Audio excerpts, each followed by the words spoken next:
Here lieth the body of 10-shilling Smith, a sailor washed up on the beach. Less than 100 years ago, Maryport was a thriving, prosperous place, surrounded by coal mines. The pubs were full of foreign voices, the harbour full of shipping. They imported iron ore and exported coal.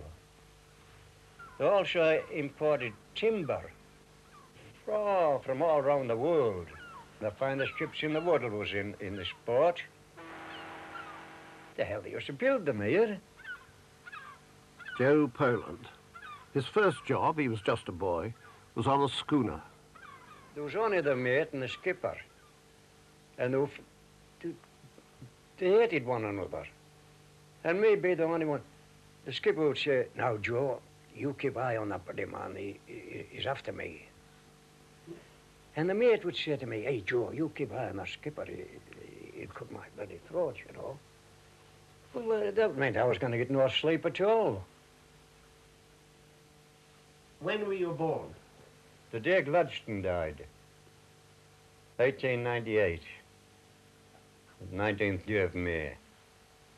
Did you have a good childhood? No, I never knew my mother.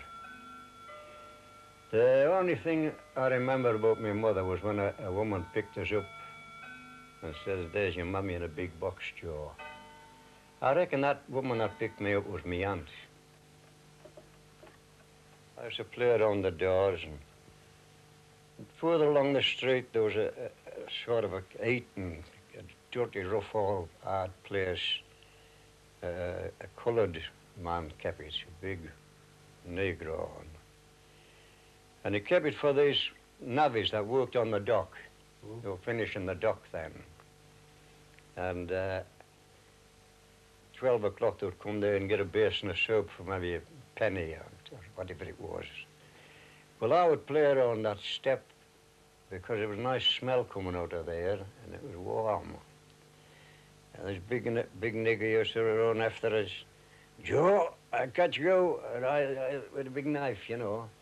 He'd run after us and catch us, pick us up and put us on his shoulders, a big, kind black man. What a fine old fella.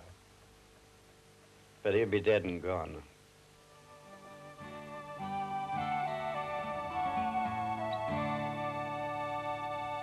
The memory of John of Maryport, in the 18th year of his age, on homeward passage from ye West Indies, I was with cruel hardship used while rolling on the deep, but now I rest in hopes to rise, my Saviour Christ to meet.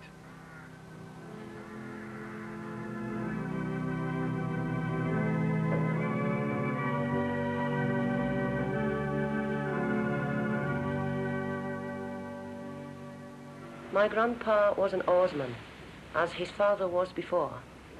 He rowed the lifeboat through the storms that lashed the Maryport shore.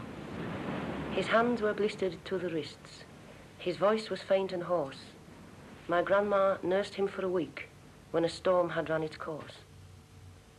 No man could swim with a stronger stroke or hold their breath like he when called to swim with a towing rope through a wild and frantic sea. He died a peaceful, quiet death. No angry storm beat he, and the blistered, tortured palms were wrapped so nobody could see.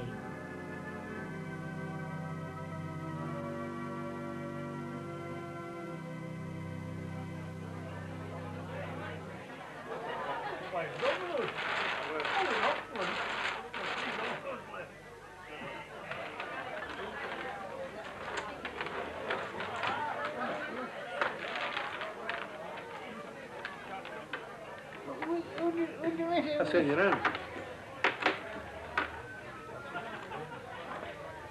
Okay, No 6 money. Oh, well.